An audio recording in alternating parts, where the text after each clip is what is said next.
What's going on, guys? And welcome back to another episode of the podcast. This kicks off a multi-part podcast series that I've been wanting to do for quite some time now. And the entire series is a combination of stories and lessons that I've learned since starting Bear Performance Nutrition. When I started BPN in 2012, there was a lot that happened before that, and there's been a lot that has happened after that.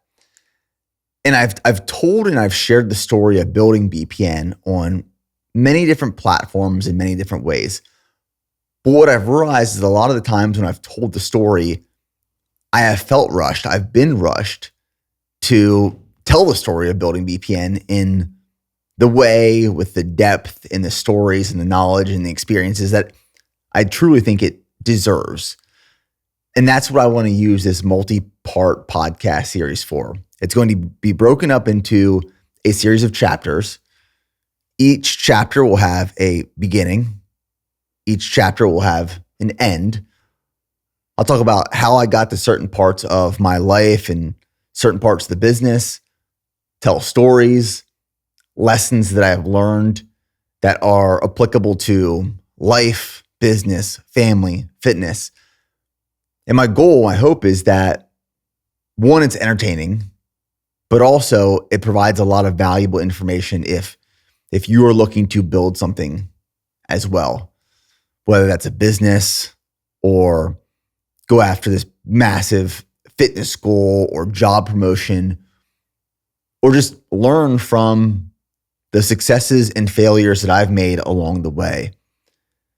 Also, what this series is for me and my family and my kids as they grow up is this is a resource where I can reflect, I can share, I can point people to and say, like, from this point to that point, from this year to that year, from the start to the finish, this is what happened. This is how we did it. Here's the mistakes we made, and here's what we did right. This is what we learned. There's a lot to unpack that can't be done in one chapter. It can't be done in one episode. And that's why I want to break it up over the course of multiple episodes, an entire series. And the cool part about this is that it can keep evolving and growing. As I enter a new chapter and then I exit that chapter and move on to the next chapter, I can record another episode, tell the stories, share the stories and the lessons I've learned in that respective chapter on its own, and launch more content and keep building off of this. So this is building the brand. This is chapter 1. And here's where it starts. So it starts with having the confidence to take the first step and start BPN in 2012. And this chapter is going to end in Fort Benning, Georgia, after graduating from college and starting my job, my profession in the military. August 2012 is when I started BPN, and I landed in Fort Benning, Georgia in October of 2013. Now, some of the lessons that I learned in this chapter is that confidence, curiosity, and courage is required, and you need all three. And the truth is, when it comes to BPN, I didn't truly start making progress. I didn't achieve success. I didn't see any achievement or win until I went all in. When I went all in, that's when things actually started moving. That's when progress actually started being made. When I started BPN, I didn't know what going all in looked like. I didn't know what it felt like. I think I thought I was all in. I wanted to be all in, but I didn't know what that really meant. I'm going to share what that looked like and how I learned that the hard way. So here we are talking about confidence. The first lesson that I learned, confidence. Where Where did I gain the confidence to even start BPN in the first place? So some background context. In 2004, 2005, I was 14, 15 years old. I was born in 1990, so I was a 90s baby. And in 2004, 2005, as I've talked about, not many times, but I've shared this part of my life and this story, I had a severe eating disorder. And to this day, looking back, I don't know what necessarily sparked this eating disorder. And it started small, it started slow, and it snowballed into this epic problem that literally almost killed me. I mean, I was in and out of the hospital. And I think back, like what could have sparked it? I believe it was just the ability to have control in my life during a time where I didn't think I had any control or ability to control decisions, outcomes, my life entirely. When I was 14, 15 years old, it started with me slowly starting to eat a little bit less, restricting certain food groups, restricting calories, working out more. And like I said, it snowballed. And it got to a point where I was just dropping pounds weekly. And my parents are trying to figure out what was going on with me. So they're pulling me out of school. They're taking me to the hospital. I have outpatient clinic work and procedures being done. They're putting scopes down my throat, looking at my stomach. At one point, they thought I had celiac disease, so they put me on a gluten-free diet. At another point, they thought I had a parasite that I picked up on a recent family vacation in Mexico. And the doctors and my family are trying to figure out what's going on with me, why I'm losing all this weight while I'm shriveling up and extremely fatigued. And I have brain fog and no energy. And I'm just becoming more frail and frail and frail. I knew deep down what I was doing. I was starving myself. I was killing myself. And I got really good at hiding it. But it got to a point where I was so malnourished. I was so depleted. I couldn't get out of bed. I couldn't hold a conversation. My hair, I remember my hair felt like it was straw. It was so unhealthy and brittle and coarse. And I was so thin. I mean, my hip bone was just sticking out from my side.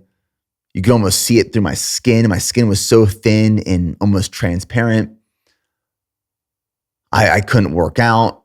Like I said, I could barely get out of bed. I was eating maybe 300, 400 calories a day.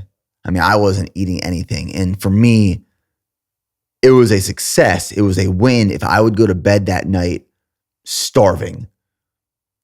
That's what my life looked like in 2004, 2005 timeframe. And it all changed when one day my mom pulled me out of school, took me to the Hershey Medical Center, because at the time we were living in central Pennsylvania. It's where I was born, where I was raised, where I grew up. And we enter the outpatient clinic and we pull into what I thought was a regular weekly procedure where they were going to make me drink some sort of special drink and then put a scope down my throat or do some sort of tests. But on this given day, we pull into the outpatient clinic, and on the front of this building, it reads eating disorder clinic. And I knew as soon as we pulled up and parked, I had this lump in my throat. I knew I was caught. I knew that my mom figured out what was going on. I knew that the doctors figured out what was going on. They knew I was starving myself. And I remember this like it was yesterday. I remember marching up these stairs, these wooden stairs that were stained really dark wood. We march up these stairs into this clinic. The doctor sits me down and says, "We know what you've been doing. You've been starving yourself. You have an eating disorder." And that lump in my throat slowly started to get thicker and thicker and thicker. And I could feel my eyes watering, and then tears just flowed down my face. Like all these emotions that I was holding on to for so long, these secrets that I was keeping inside of me, they were now exposed. People caught me and I just lost it.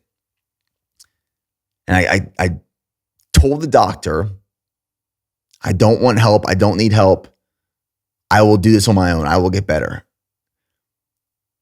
And the conversation after that is very fuzzy and blurry. I don't remember exactly what was discussed and what happened, but the next thing I remember is getting home, realizing that I needed to get better. I needed to make a change because if I didn't, I was going to be forced to be hospitalized or put on some sort of treatment plan, which I don't know why I wasn't, to be honest, but I convinced my family, I convinced the doctors that I could do it on my own. But I remember getting home, going to the kitchen, knowing that I had to start eating more, opening up the pantry, pulling out a box of Pop-Tarts, flipping it around and seeing that in 2 Pop-Tarts was like 200 or 400 calories, something like that. It was a lot of calories. And I'm thinking, oh my gosh, in these 2 Pop-Tarts, it's more calories than I've consumed on a daily basis for a long time now. And I forced myself to eat those 2 Pop-Tarts, and it felt so wrong. I felt so guilty. But that was the beginning of trying to and get better. And it took me months. When I say months, those months might have actually been years. And that eating disorder that I had when I was 14, 15 years old still is resurfaced at different parts of my life, even today. And I know that it will for the rest of my life. Having unhealthy relationships with food and body dysmorphia and just the way you look, the way you feel, the food that you consume. If you've ever had a very serious issue with that, I believe you can get better, but I don't believe that it's something that ever goes away for good. And after I was confronted by that doctor at that eating disorder clinic, and I came home and I started forcing myself to eat more. It wasn't easy by any means. It was a simple fix. The fix was to eat more food, to consume more calories, to become nourished once again. But was it easy? Absolutely not. It was so challenging. Mentally, it was so challenging. But that journey of getting better, to learn how to view food as fuel, as nourishment, as opposed to something that was negative or weak, I turned that control, that obsession of food and eating into a healthy one as opposed to an unhealthy one. And as I started eating more and putting on more weight and getting stronger again, and fatigue started shedding and my brain fog wasn't there like it used to be, and I had more energy, I had more vitality, I started going to the gym. And going to the gym for me was the high school gym. It was this like mobile home that was attached to our school that was converted into an outdoor gym. Indoor-outdoor gym. These big garage doors would go up, and I would train there after school every day. And I fell in love with fitness. I fell in love with bodybuilding.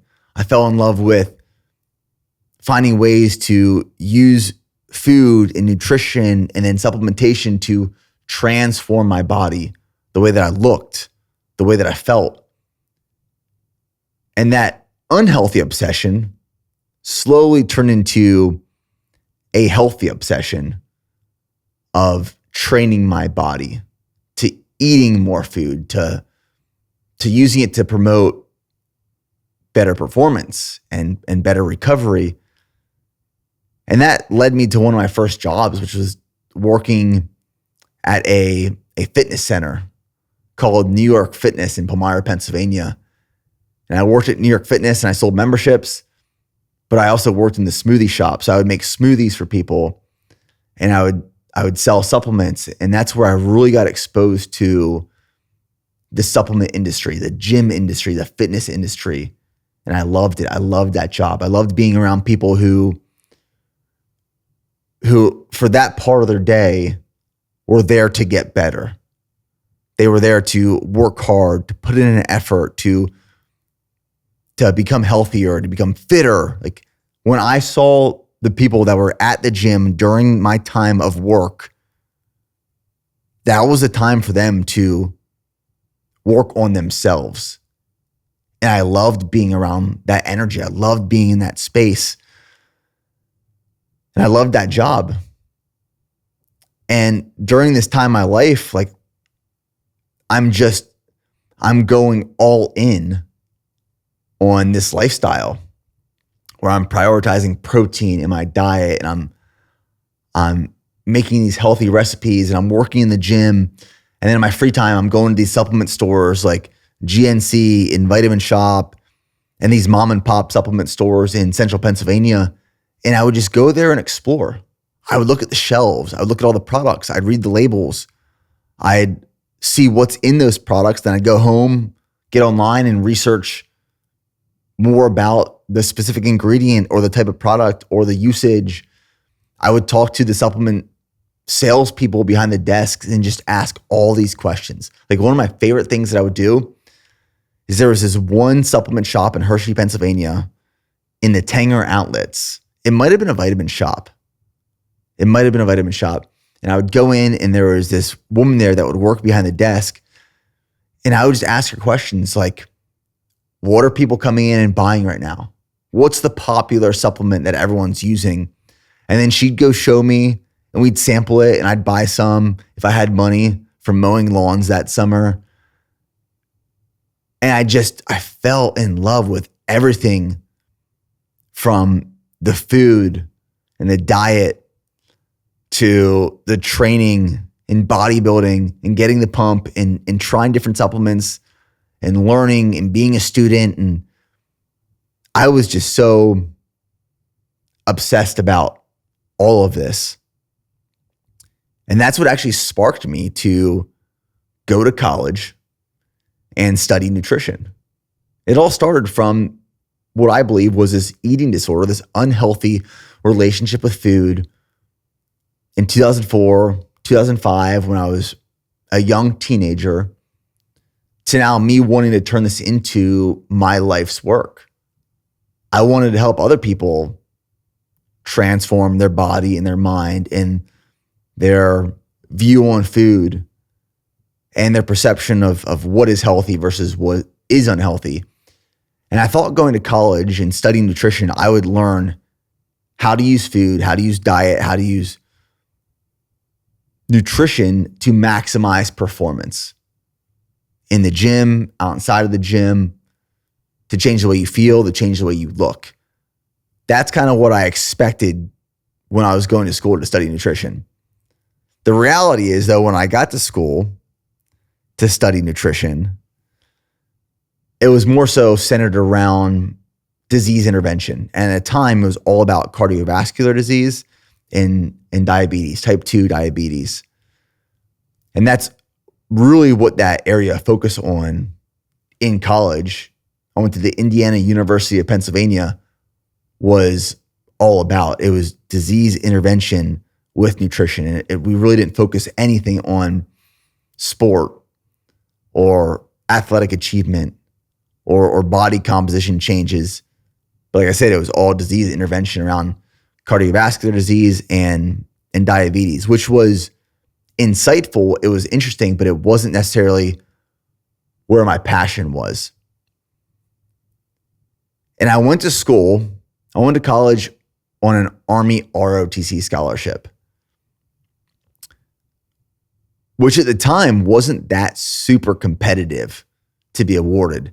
Now, from what I understand, if you are awarded an Army ROTC scholarship or an ROTC scholarship at all, which stands for the Reserve Officer Training Corps, it is highly competitive. And really what sparked my interest in ROTC or joining the military was right before I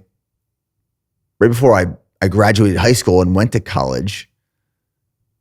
My cousin Matt who was my mom's brother's son. My cousin Matt joined the Army, and he was stationed at Fort Campbell, Kentucky. He was with the 101st Airborne Division, and he was doing multiple deployments, very frequent deployments to Iraq and Afghanistan when the war was very kinetic. I mean, there was a lot going on in Iraq and Afghanistan when I was in high school. And I saw my cousin Matt leave home, join the military, go on these deployments, and literally transform from a boy to a man, like turn into this new person that had confidence and strength. And he just exemplified someone that I looked up to and who I wanted to be. And I saw my cousin Matt transform from this boy to this man by joining the military and going to war. And I said, I want that for me. I want to be like Matt. I'll never forget, we were at my uncle's house because Matt was on a deployment coming home for 2 weeks for R&R. So me, my family, cousins, grandparents, we went to my uncle's house for dinner as Matt was coming home. And I remember Matt walking in his uniform. We all sat down, we had dinner, we were talking for a while. It was great to see and hear from him. And my grandma, my mom's mom, my grandma asked him this question: why do you keep doing this? Why did you join the military? Why are you staying in? Why do you keep going back to war? Like, do you not want to do something else? And I'll never forget Matt saying, well, someone's got to do it. Someone's got to be the person that raises their hand and volunteers and goes serve and protects this country and the citizens. And I remember hearing this thinking, that is selfless. That is extreme selflessness. And that was the moment I said, okay, I'm doing that too. I'm pursuing that life. So my uncle kind of put some options in front of me. I could have went and enlisted in the military. I could go ROTC, go to college, become an officer, go serve after that. So I applied for this Army ROTC scholarship, which I was awarded. And once you're awarded the scholarship, you then just have to go to apply to universities, to colleges that have Army ROTC programs. And if you get into that school, you then will do ROTC at that school. I was awarded the scholarship. It paid for my full tuition. It paid for my books. And I was given a monthly stipend from my freshman year to my senior year. I think my freshman year, I would get paid like $250 a month. And by the time it was my senior year, I was getting paid $500 a month as a contracted ROTC cadet in college. It was a great deal. Great deal. I mean, they paid for all of my school. The military paid for all of my school because I got this scholarship. Now, with that scholarship, you have to go into the military afterwards to fulfill your obligations. If you don't go into the military afterwards, you have to pay all that money back that you took from the government. So I went to college on an Army ROTC scholarship, studying nutrition at the Indiana University of Pennsylvania, also known as IUP. They say IUP stands for I usually party. Big party school, state school, no affiliation with Indiana University. I get that all the time.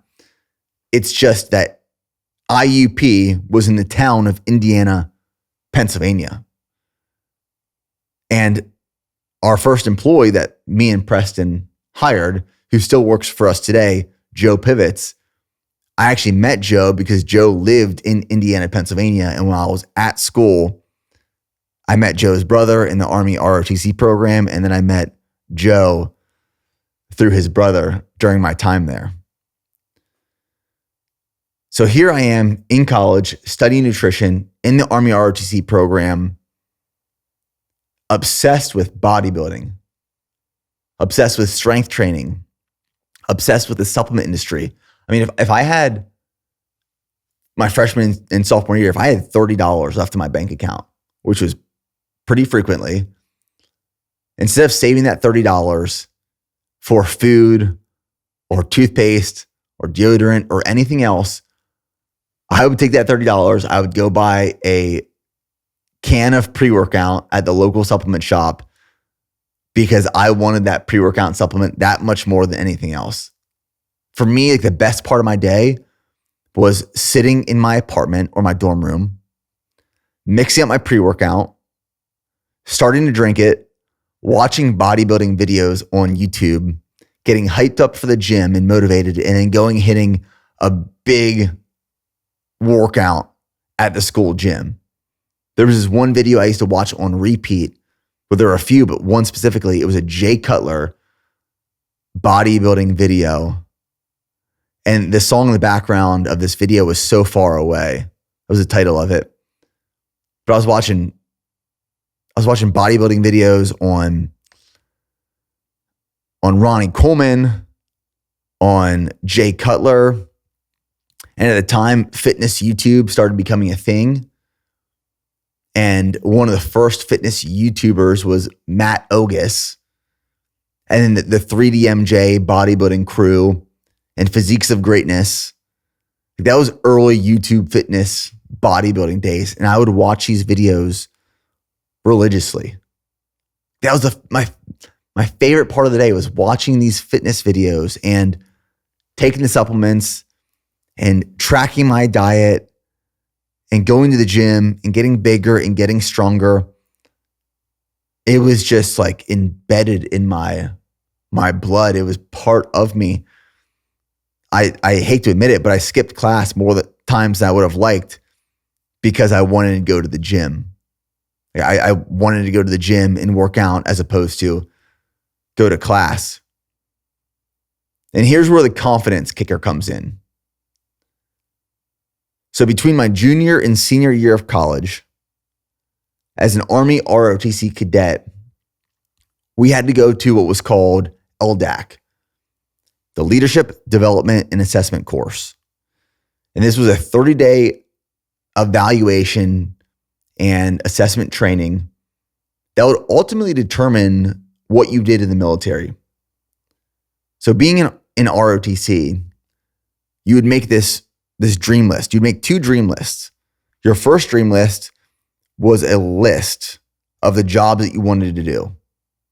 You know, maybe you wanted to be military police. Maybe you wanted to be infantry. Maybe you wanted to be armor. Maybe you wanted to be medical services. Maybe you wanted to be a helicopter pilot. You would list the things you wanted to do from most important to least important. Like, these are the jobs that I want to do. And then your other list would be, this is where I want to be stationed. Maybe you want to be in Fort Bragg or Fort Benning or Fort Campbell or Fort Hood or Fort Bliss, like all of these different places you list. Fort Carson, Colorado. What's the job you want to do? And where do you want to be stationed? And there was always a high priority where there were really popular jobs and there were very popular duty stations. So in order to get one of the jobs you want and one of the duty stations you want, you had to perform very well at a few different things. One of those was your GPA. Another thing was your physical fitness test scores.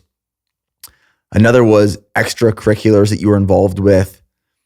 And then the fourth was your evaluation at LDAC. So every cadet goes to LDAC between your junior and senior year of college. Like I said, 30 days of evaluation. You're being evaluated on your leadership ability. You're running patrols. You're being put in different leadership opportunities and positions and evaluated, assessed, and then scored. And at the end of these 30 days, you're giving a rating. And there are 3 ratings you can get. One was an E. You wanted the E. This exceeds the standard. The second is an S. This satisfies the standard. And the third is N, needs improvement. Well, I finished LDAC. And as you finish one of those last couple of days, you're given this card. And that card has either an E, S, or N on it. And if you have an E, you have a better chance of having the job and duty station if you want. As opposed to if you have an N, that means you didn't do really well and you're probably not going to get the job or the duty station you want. I got an E. Exceeds the standard. And I was very surprised.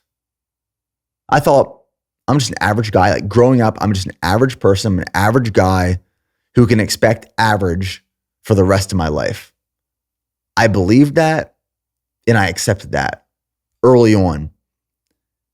But for some reason, when I saw that E on that card at LDAC, which was in Fort Lewis, Washington at the time, right below Mount Rainier, when I got that card and I saw the E, it completely shifted my perception of myself and my ability moving forward. I mean, I can go relive that moment. I can tell you where I was standing, what the barracks looked like, what the ground looked like, what the sky looked like, what that day felt like. Seeing that E completely shifted everything for me. Like it's almost this confidence was injected into me in that moment. And I was thinking, hold on. I'm just someone who is average. I'm someone who just satisfies the standard. I'm not someone who exceeds the standard. Am I? Am I exceptional? Do I have the ability to do something greater than I hoped for or expected out of myself?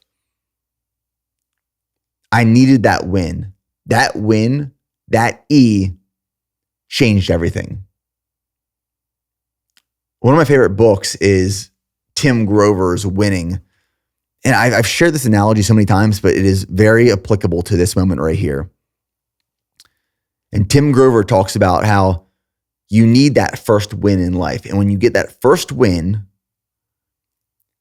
it builds and sparks confidence. And that confidence gives you the ability to go after the next win. But that next win you go after is typically larger. It's more challenging. It's bigger. And then when you accomplish that second win, you build more confidence. And you keep repeating this over and over again. More confidence gives you the ability to go after a bigger win. You're not always going to achieve that win. Sometimes you will fail in that process, but you go after a bigger win. And when you eventually achieve that next bigger win, you build more confidence. And you win, and you build more confidence. And you win, and you build more confidence. Before you know it, years and years and years, decades and decades and decades later, you've experienced a lot of wins. You've definitely experienced a lot of losses along the way as well, but you've built a lot of confidence. I needed that first win. That first win was receiving that E at LDAC in Fort Lewis, Washington in 2012. That was the confidence I needed to take the next step and literally transform my life. Now, like I said, the second part of the lesson I learned was all about exploring and pursuing curiosities. And shortly after getting home from Fort Lewis, Washington, I can remember this like it was yesterday. I was sitting in my parents' kitchen. And my parents lived, and I grew up in Palmyra, Pennsylvania. Behind our house was my best friend, Joel Smith's farm. So this massive cornfield behind us. It was a beautiful place to grow up. I'm sitting in their kitchen at their bar, looking out into Joel's field. Recently having lived and experienced and earned this new level of confidence. And I'm registering the LLC for Bear Performance Nutrition. Now, how did I get to this point? Well, for the 2 years before this moment, as I was talking about, I'm in college. I'm obsessed with bodybuilding. I'm obsessed with the supplement industry. I was going to the Arnold Fitness Expos. I was watching all these YouTube videos. I was just putting myself in the situations, in the environments in the industry. I was buying ingredients in bulk online, and I was mixing up my own pre-workout and supplements in my dorm, in my apartment rooms. So like, imagine this. I bought this food scale from Walmart. I had this food scale, and then I buy ingredients in bulk online. I'd buy bulk citrulline and creatine and caffeine and beta alanine. And then I'd mix up my own pre-workout. I'd weigh out the bulk ingredient. I put it in a little baggie to make exactly what I wanted. 3.2 grams of beta alanine, 5 grams of creatine, 200 milligrams of caffeine, which was tough because this scale only measured in grams. So I was like eyeballing what I thought was 200 milligrams of caffeine. And then I would take these supplements on my own, and I wouldn't flavor them. It was just raw ingredients. And if you walked into my dorm room or my apartment then, you would have thought I was dealing drugs. I mean, there was white powder everywhere. I have a food scale on the table. I have little baggies. And my friends started finding out that I was making my own supplements. So they would come and buy pre-workout from me. People that I was going to class with, people on ROTC, peers, friends would come to my house or my apartment, and they'd hand me a few bucks. I'd hand them a white bag of pre-workout. It looked like I was dealing drugs out of my apartment in my dorm, but I promise you I wasn't. I was just making and selling my own pre-workout and supplement at the time. And I was really loving doing this. So when I was in Fort Lewis, Washington, I was thinking about starting this supplement company. Like, it was this dream that I always wanted to do, and thought how cool it would be, but it was just a wish. It's like one of these things that I was just envisioning, but never thought I would take the action to do it, to pursue it. But like I said, once I received that card that had the E on it, it changed my life. It changed my perspective on what was possible. So coming back from Fort Lewis, Washington, I really started thinking about this more. Like, hey, I really want to start the supplement company. I really want to build this thing. I want to launch this pre-workout.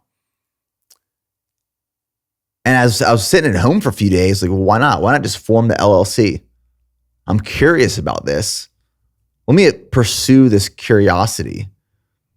So I filed the registration for the LLC. And then from there, I was like, well, how do you even make supplements? Like, how do I even go about doing this?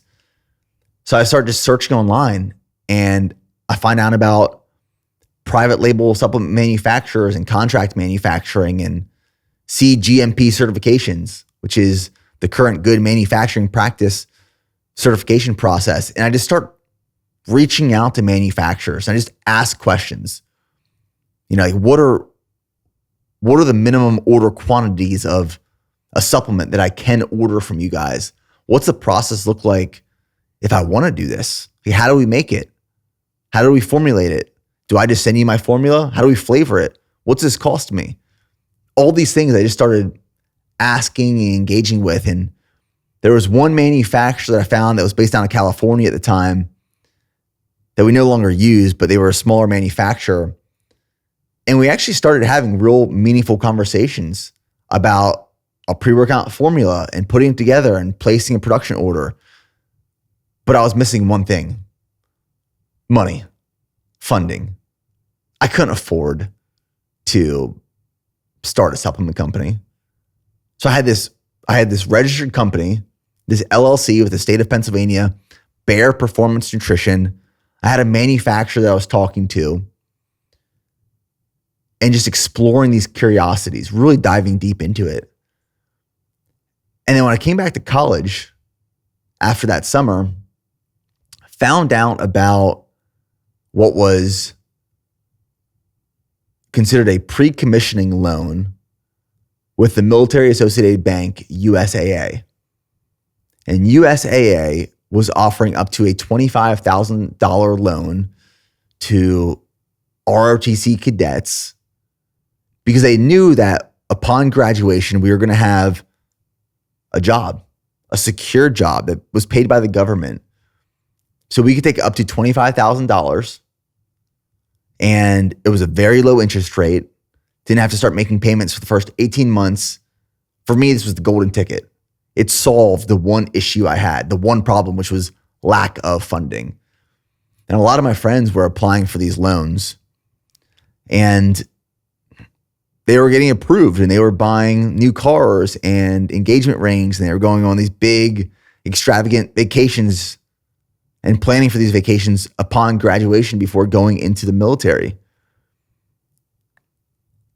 And this was my golden ticket. This was my unlock.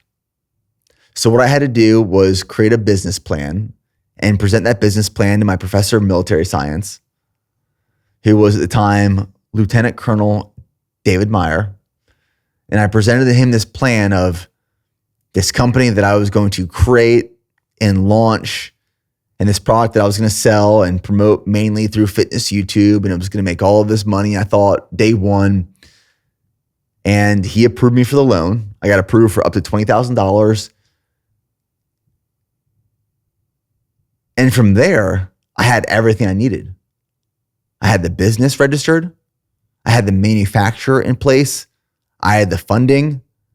And when that $20,000 hit my bank account, I felt like I hit the lottery. I mean, I'm just rolling in excitement and passion and fuel. And I'm thinking, I'm actually doing this. Like I'm doing this thing. This is something that I dreamed of at one point, but never thought would actually come to. And there's this thought in the back of my head, like, am I moving too fast? Am I doing the right thing? This feels like it's all coming together. I didn't think it would ever all come together, but it's coming together now. But once the ball started moving, I couldn't think about or focus on anything else except for bare performance nutrition. I was obsessed. I was in love. I had the confidence. I explored a curiosity. And then I had the courage to press go.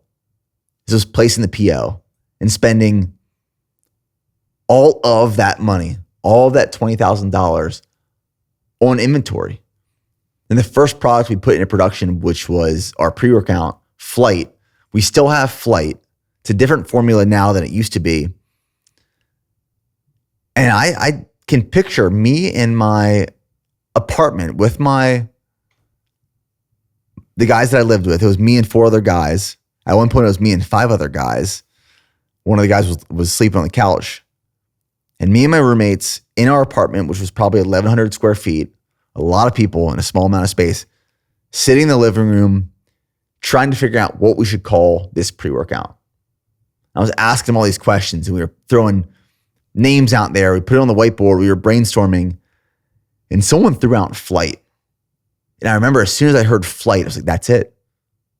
2012, someone threw out Flight. And from there, it was like, that was game on. That was the first product that I formulated and put into production. Because the vision for the business then was to be a bodybuilding strength brand. There were all these products on the market at the time that were getting pulled off because of banned substances or illegal substances. People were getting injured and hurt and being sent to the hospital. The entire industry was making products that were hidden behind proprietary blends, which means, I could say this pre-workout has 15 grams of ingredients. Here's the list of ingredients, but we're not going to tell you exactly what amount of each ingredient is in this product. And that's called pixie dusting. So a lot of these companies back then would pixie dust their ingredients. So they put a lot of the cheap ingredients in and a little bit of the expensive ingredients in. So they could say they were in there, but they couldn't tell you or wouldn't tell you how much of each was actually in there. So I saw this massive opportunity. I said, okay, I'm going to create products with no proprietary blends, fully transparent products that are dosed appropriately, that don't have banned or illegal substances. And at the time, there were these 2 products, these 2 pre-workouts that were crazy pre-workouts. One was called Jack 3D. The other one was called Craze. And they were high stimulant, high nootropic formulas that were literally sending people to the hospital. And some of these ingredients ended up getting banned. And they are now legal because they were injuring people. And I saw an opportunity to create a product line, or at least one product to get started, that the consumer could trust, knowing that it would maximize performance, but it was healthy. It was safe. It used researched, trusted ingredients at the right dosages. That was my approach from the beginning. I saw that as my competitive advantage. And I was all in. And one of the things that allowed me to have the courage to go all in and press go was being naive and ignorance. Ignorance is bliss. And I want to talk about this for a brief second. A lot of times you will view ignorance and being naive as a weakness or a negative. But I would argue against that in some situations and circumstances. Sometimes being ignorant or naive is best. It allows you to get started. You don't know what could go wrong. You don't know what will go wrong. You don't know how hard it's going to be. When I pressed go and I had all this passion behind something I was building, I thought it was going to be a whole lot easier than it actually was. And throughout this series and all these episodes, you'll realize how hard it actually was. I thought it was going to be a whole lot easier than it actually was. I was ignorant. I was naive to how hard and challenging building a business, bootstrapping a business was going to be and is. And I truly believe that if I would have known how hard it was going to be, if someone would have told me, if I wouldn't have been as ignorant or naive to the process, I don't know if I ever would have got started. I think that would have intimidated me. I think it would have turned me off. I think it would have discouraged me from ever taking that first step and saying, I'm going to pursue this.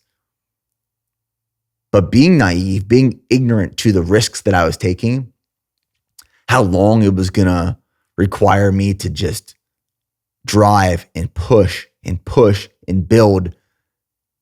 If I wouldn't have been naive to that, I don't know if I would have ever gotten started. So there's probably a lot of people that are listening. This might be you. There's something you want to do. There's a goal you want to pursue. There's a business you want to start, but you don't think you have all the resources. You don't have all the skills. You don't have all the knowledge yet. That's okay. That actually might be even better for you. Get started while you are naive. Get started while you are ignorant. Because if you wait too long and you find out how hard it's going to be, how long it's going to take, you might actually never get started in the first place. Being naive to the massive risks you're going to take and how hard that challenge is actually going to be to get to where you want to be, being naive can actually be a competitive advantage. You need that on your side. Now, once you get started, you're going to realize what comes with building and scaling and bootstrapping, but don't let that naivety discourage you or persuade you to not get started in the first place. If I would have done that, I wouldn't be here today. So from here, I would love to say that it was all blue skies and rainbows and butterflies from there, but that's not necessarily the way it worked out. I had the confidence. I had explored the curiosity. I had the courage to decide to go, to place that production order, to spend the $20,000. And at this point, I realized, okay, flight is in production. There were 12-week lead times. I have 12 weeks to get this company ready to launch. And by the way, I have no money left over. So here's what we did. I went to one of my friends in our hometown and I asked him to design a logo as well as packaging for our pre-workout flight. And then I would pay him in supplements. And he did that. Now, there are multiple people along this journey that in the beginning I could not pay. And I am very grateful for all of those people. But one of the things I always said to these people along the way was, I'm building right now. And if you believe in what I'm building and we're building, you come alongside and you stick with me, I promise you, like we'll all be rewarded someday. And I truly meant that. But there were a lot of people, and I don't blame them, that as it started getting hard and challenging and difficult, they realized that they weren't willing or they couldn't hold on to that dream that I was pursuing. And they decided to go a different direction. That's completely okay. I get it. But I didn't have the money to pay a lot of people early on. So I'd pay them in supplements. Or I would tell them, hey, just like stick with me. And like there will be something one day for all of us. So I'm grateful for all those people that were in my life, in BPN for small periods of time, large periods of time, that contributed to where we are today, because I couldn't have gotten here without them. Like my friend that designed the logo and the label for Flight for free, I needed that. I couldn't do that on my own. I tried. It was no good. I had another friend who designed our website. Now I had to pay him. It was very cheap, very, very cheap. And it was hosted on his server. But we launched it. And it wasn't anything crazy. It wasn't beautiful, but it worked. This is before I started using Shopify, which we use now. So this is like a custom built website. It looked honestly like a, what's that old clothing brand, Affliction. It looked like an Affliction t-shirt, which is like all this extravagant, gothic, cursive, crazy designs everywhere. Our website and our packaging looked like that. We had no direction. We had no vision. It looked like an Affliction ad, to be honest. Website was all black, neon green. We weren't using Shopify, like I said. So the only way to purchase our products was through a checkout that went through PayPal, which ended up being a nightmare of a situation back then because there was a lot of fraud issues. And I learned my lesson of how not to launch a website. But I had a friend design our website for free or for cheap. And I decided and realized that we needed marketing material. And I couldn't pay a model or someone to take photos. So I dieted down over the course of weeks for this photo shoot. We did a photo shoot in Indiana, Pennsylvania at this training facility called The Gym. And I got Lean. One of my friends had a camera. He was a photographer. He said that he would do the photos if I bought him a flash for his camera. So I bought him a flash for his camera. He took the photos of me in the gym. Those were the photos on the website, marketing our pre-workout Flight. We had a tank top, we had a t-shirt, we had a hat we were selling as well. And then I started creating content, and I knew that I needed to have some sort of demand. I needed to create some sort of hype behind this product launch. And the first thing I did is I went to YouTube and I went to the bodybuilding.com forums. And again, I couldn't pay anyone to do this. I had no money left. All my money went into inventory. Small amount went into the website. And I went to the bodybuilding.com forums, and I'll never forget starting to create content. The bodybuilding.com forums back then were just the thing to do in the fitness industry. People would log their experience with different supplements. People would log their experience with different training programs, share information, advice, all these things. And if you were on bodybuilding.com, the more posts that you made, the more engagement you had within the community, the better ranking and score you would get for your profile. So this is like the first time I'm ever posting something. And there was this pre-workout meal that I would consume before going to the gym every day that worked really well for me, that I loved, that I wanted to share with other people. And it was actually overnight oats, similar to what I still eat every day for my pre-workout meal. And I shared this overnight oats recipe in the bodybuilding.com forums, and it got demolished. It got so much hate and criticism that I took it down right away. And I was like, what? I'm just trying to share valuable information. Why is this receiving so much hate? That was my first introduction to keyboard warriors and just the negative space that you can experience online with other people. So I gave up on the bodybuilder.com forums. Like, that's not for me. That's too negative of a space. I'm going to try YouTube now. So I launched a YouTube channel and I filmed a video of me talking about diet and nutrition and training. And I posted it on YouTube thinking this is just valuable information. And once again, it received criticism and hate and all these things that I didn't intend or expect to receive. So I took that video down and I deleted the YouTube channel. And I thought, you know what? Content might not just be my thing. I'm just going to build this business in the background. So I focused on getting all the logistical parts of launching BPN ready. I had my packing station set up in my apartment. I had my printer. I had my tape gun, my scissors for the label that I could print out, cut, tape on the box. At the time, I was fulfilling all of my orders through USPS. So if you were using USPS to fulfill all of your orders, you could actually get boxes for free. And that's what I was doing. I'd go get boxes for free from the post office. I'd use those. And that was like my system of how I was going to ship orders. And here it is, the day to come, 12 weeks later,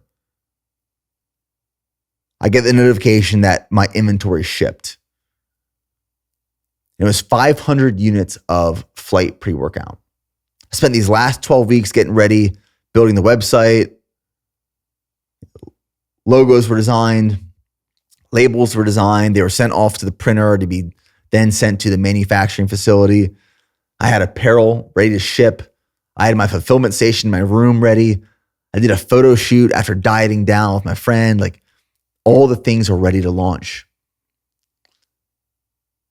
And I get the notification that the shipment's coming to the house. Now, I shipped it back to my parents' house in Pennsylvania, which was 3 hours away, 3.5 hours away from where I went to school. So I went back home and I'm preparing for this order to arrive. I'm telling my dad my game plan for how I was going to make $1 million that first year. And I said, Dad, here's the plan. There's all these fitness YouTubers online and it's this new space. So what I'm going to do is I'm going to ship each one of them a bottle of pre-workout. And the fitness influencer space, if you will, back in 2012, which was much different than it is today. I mean, you could send someone anything for free and they would make a YouTube video about it for free, just for sending it to them. Now to do that, you have to spend a lot of money to get anyone to talk about any of your products. But I decided my goal was to send all of these fitness YouTubers at the time a bottle of pre-workout. And I told my dad, you know, look at the numbers they have. Look at the many subscribers they have. Look at how many views they get on each video. And if just a fraction of those viewers buy this product after this fitness YouTuber talks about it, based off of my calculations, I'm going to make $1 million this first year. And he said, Nick, if it was that easy, everyone would do it. There is a reason that quote is now painted on the wall in BPN HQ. Fast forward a little bit. That first year in business, we did $20,000 in revenue. Second year in business, we did $20,000 in revenue. Third year in business, we did $20,000 in revenue. I learned the harsh realities that just because you have supply does not mean you have demand. So I'm going back to Pennsylvania to receive this shipment of 500 units of flight pre-workout. And for some reason, I just imagined this tractor trailer coming in and dropping off all these pallets of supplements. I thought 500 units would take up a whole lot more space than it did.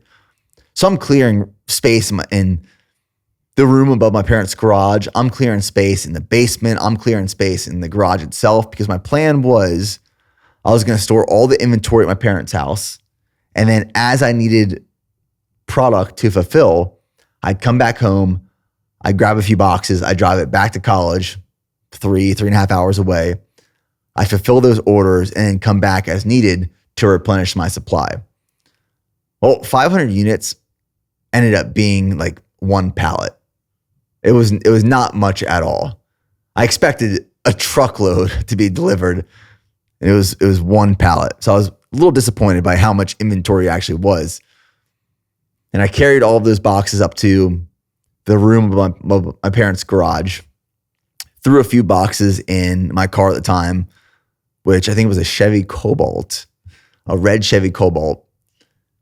And I drove those few boxes back to college to get ready to launch. And the day comes, I launch the website.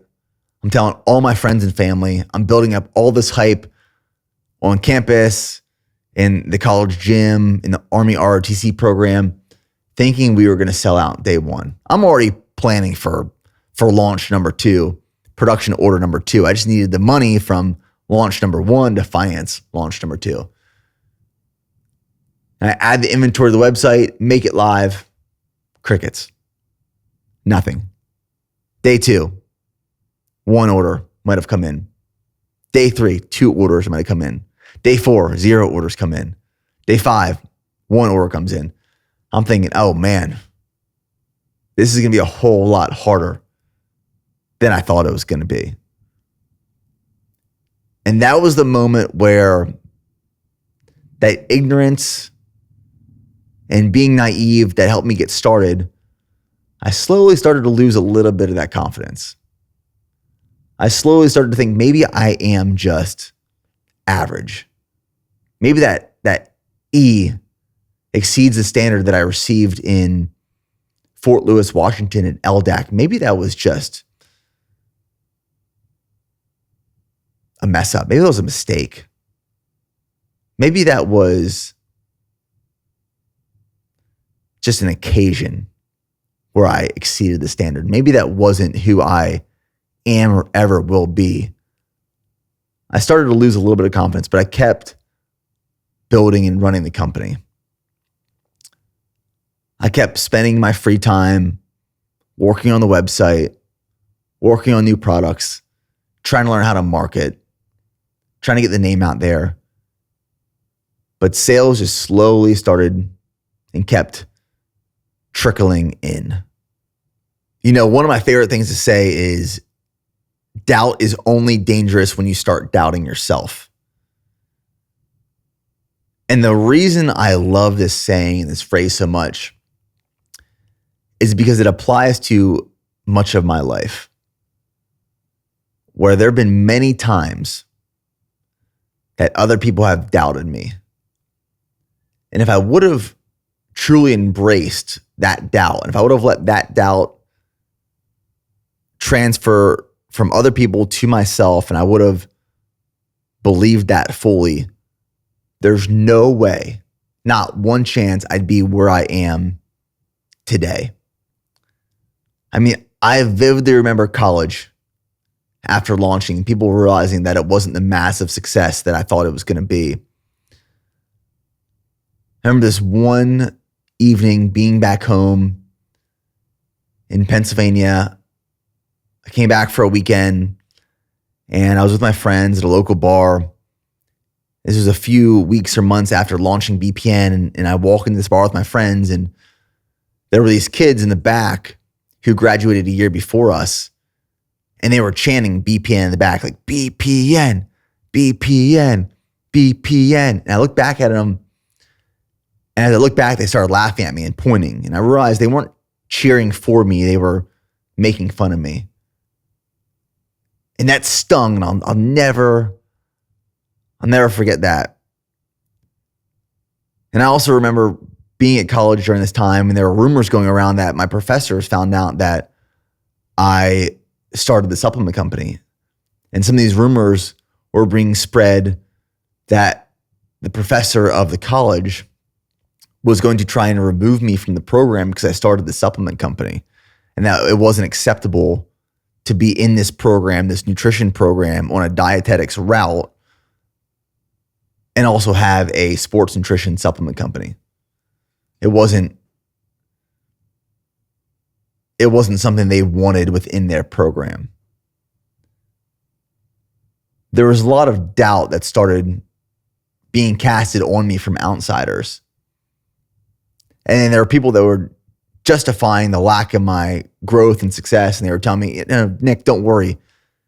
There's this general rule that it takes 3 years to get a company off the ground. And I remember hearing this thinking, well, that makes sense. Like, I have 3 years to actually see any growth potential in this business. And I used that for a period of time to justify the lack of growth we were experiencing. There's no blueprint. There's no rule book. There's no guide. There's nothing that says after 3 years, you will now see success. After 3 years, you will now grow. And after a few months of seeing little to no traction, I mean, the only way we were able to move inventory is by offering 50% off discounts every other week. And that's what I was doing, 50% off discounts just to move inventory, because I knew with each additional month, I was getting closer to when I had to pay back this loan. And I didn't have any money to pay back this loan. So me and my brother Preston at the time, we go link up with this advertising marketing agency in Lancaster, Pennsylvania, which was a city about 45 minutes from where I grew up. And we met with this marketing agency and we showed them the company, the website, our sales. And they said, well, what is your goal? And I said, I just want to be doing 20 orders a day. If we can do 20 orders a day, that for me is a lifetime success and win. And they said, man, based off what you got right now, I don't think we can help you get there. 20 orders a day. And then I think it was like PPC, pay-per-click ads on like Google and the internet. And I'm thinking, man, these guys are the experts. They're the geniuses. If they can't help me get there, how am I ever going to get there? Like, what is the path? And I started to become a little discouraged. But as many people that doubted what I was building, I never lost that doubt. I never lost that doubt. Launched the business or formed the business August 2012.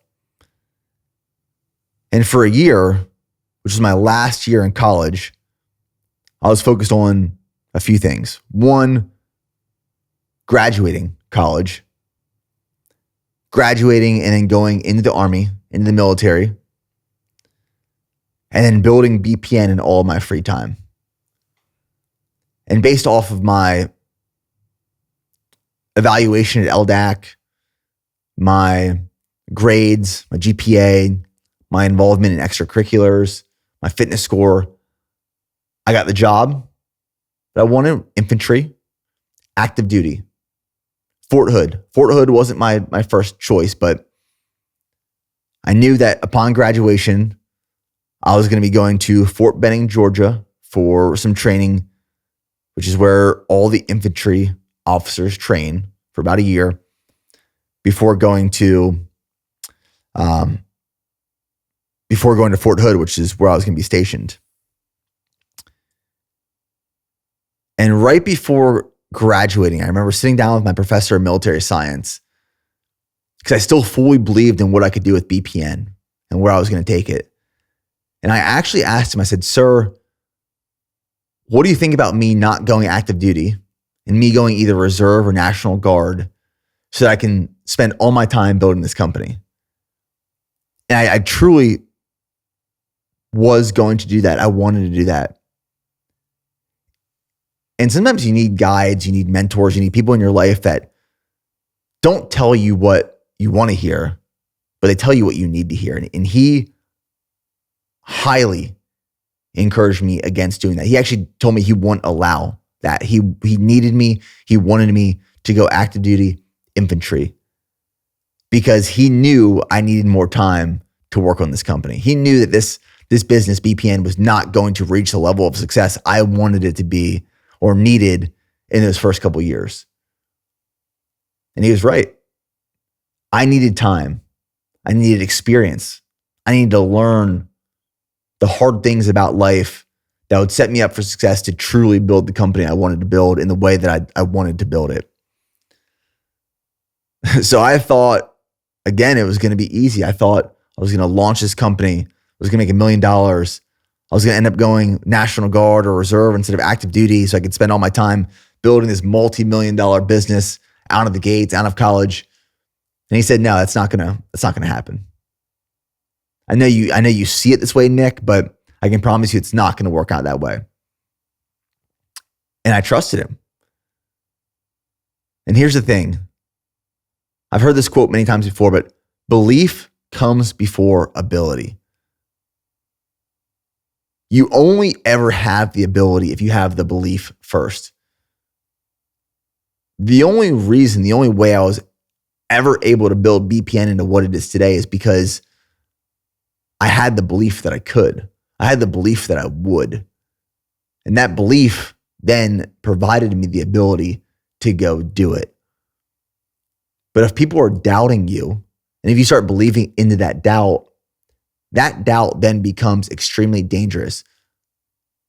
Just because people are doubting you does not mean doubt is dangerous. It is only dangerous when you start doubting yourself. And then you don't believe in yourself. And if you don't believe in yourself, you will never have the ability to do. So I graduated college, Bachelor's of Science in Nutrition. BPN is still being built in the background. We're on a run rate of about $20,000 in revenue a year. Not extremely profitable because we were offering 50% off discounts, or I was offering 50% off discounts. Orders would come in to my apartment, into my dorm. I'd pack them up. I'd drop them off at the post office on the way to school, on the way to class every couple of days. And I was preparing for this next chapter of life. And I knew that next chapter of life was going to provide me opportunity. It was going to provide me opportunity of experience, growth, leadership, management. And I knew in the back of my head that I would be able to use these experiences. I would be able to use these opportunities to build my business into what I wanted to build it into someday. And I was no longer rushing for an outcome. I was no longer rushing for a milestone or success. I learned that I had to slow down, be patient in my weaknesses, and allow these opportunities, these experiences to help me grow and adapt to then at some point do the thing that I wanted to do, build BPN into the brand that I knew it could be, have the ability based off of the belief.